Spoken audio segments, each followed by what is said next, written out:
Well, he's moving along pretty quickly, so I have the feeling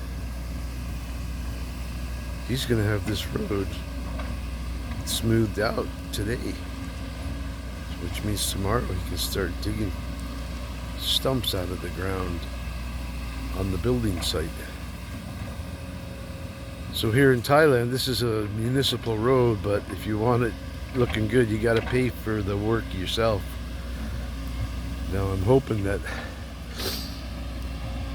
they will put some stone or something on it too, or maybe I have to pay for that also.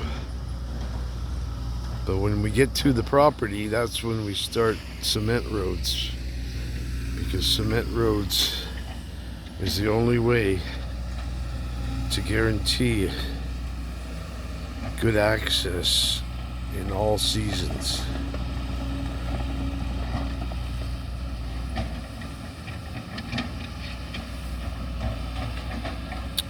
Okay, bye for now.